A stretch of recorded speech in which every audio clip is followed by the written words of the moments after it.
Hi මගේ ලස්සන යාළුවනේ. මේ මගේ අතේ නැචරල් නේල් එකට ගාලා තියෙන ජෙල් කලර් එකක්. අපි අද බලමු ජෙල් කලර් එකක් යවාගන්නේ කොහොමද කියලා. ගොඩක් අය ගෙදර ඉන්න අය දන්නේ නැතුව ඇතිනේ.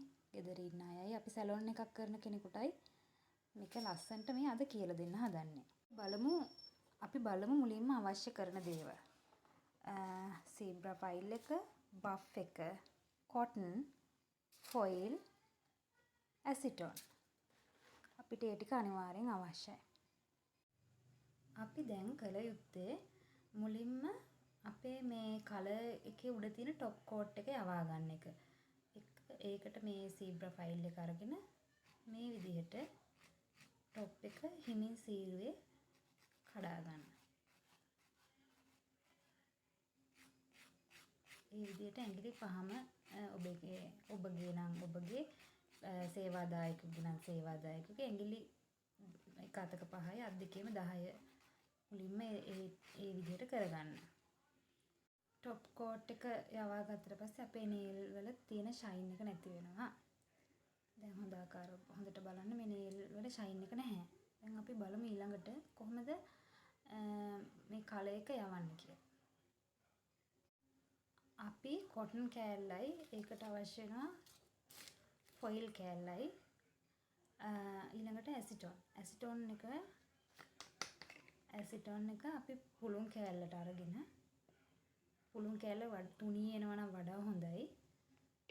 ඊට පස්සේ මෙහෙම ඇඟිල්ල නියපොත්ත උඩින් මේ පුළුන් කෑල්ල තියන්න. තියලා මෙහෙම මේ විදිහට ෆොයිල් එක ඔතා ගන්න. මෙහෙම යටට ඔතලා හොඳට සීල් කරගන්න. අර ෂයිනි පැත්ත උඩට එන්නත් ෂයින් නැති පැත්ත ඇතුළට වෙන්නත් ඔතා ගන්න. හොඳට මේ ඇඟිලි පහම මේ විදිහට ඔතා ගන්න. අර සීල් වෙන විදිහට. ඊට පස්සේ අපි විනාඩි 5ක් තියලා බලන්න ඕන. සෝක් වෙලාද කියලා. ඉන්න අපි දැන් මේ ඇඟිලි පහම ඔතාගෙන ඊළඟට එමු.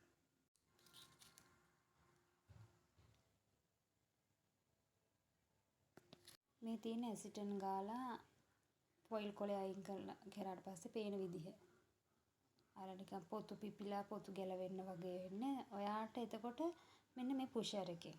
මේ පුෂර් එක කියන්නේ මේක. මේ පුෂර් එකෙන් ඒක පොඩ්ඩක් යනවද කියලා පුෂ් කරලා බලන්න පුළුවන්. ඒක යන්නේ වගේ තවත් හද වෙලා නම් තව විනාඩි 2-3ක් ෆොයිල් එකේ තියන්න ඕන. අපේ දැන් නියපොතු වල තියෙන ජෙල් කලර් එක ගිහින් තියෙන්නේ. ඒවට කිසිම නීට් එකක් නැහැ. තැන තියෙනවා. අපි ඒකට මේ ෆයිල් එක අරගෙන නීට් කරගෙන ඒව ටික අයින් කරගන්න ඕනේ. ඔයාලා කැමති හැඩේ රවුන්ඩ් හැඩේද කොටු හැඩේ නම් කොටු හැඩේද ඒක ඔයා තීරණය කරන එක හදා ගන්න ඕන. පස්ව මම ෂේප් ටික කියලා දෙන්නම්. අද මේක අද සෝකෝප් එක ඉගෙන ගමු. ඊළඟට නේල්ස් වල හැඩේ ගන්න විදිහ කියුටිකල් කපන විදිහ ඔක්කොම පියවරෙන් පියවර කියලා දෙන්න.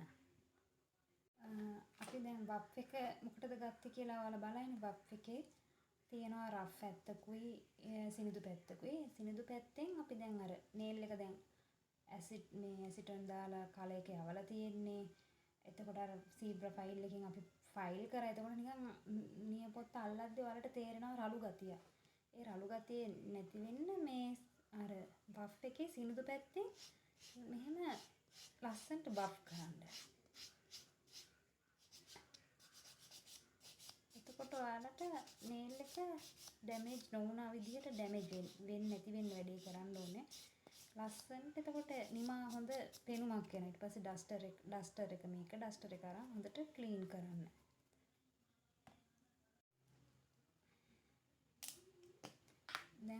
දැන් අපේ නේල්ස් ටික අපි සෝකෝප් කරලා ලස්සනට මැදලා බෆ් කරලා තියෙන්නේ. අපිට අවසානයේට කියුටිකල් ඔයිල් එකක් පාවිච්චි කරන්න පුළුවන්. ඒක අපේ මේ කියුටිකල් ලයින් එකේ මෙහෙම ගානලා නියපොත්තට පොඩි රිලැක්ස් බවක් දෙන්න පුළුවන්. අර කලර් එකක් තිබිලා ඇසිටෝනුත් ගාලා ෆයිලුත් ගාලා නියපොත්ත දැන් ඇතුලෙන් ඩැමේජ් වෙලා වගේ තියෙන්න පුළුවන්. එතන මේ ඔයිල් එක දාපුවම නේල් එකටත් අර රිලැක්ස් එකක් වගේ සොෆ්ට්නස් ගතියක් දෙන්න පුළුවන්. අපි එහෙනම් ඊළඟ වීඩියෝ එකෙන්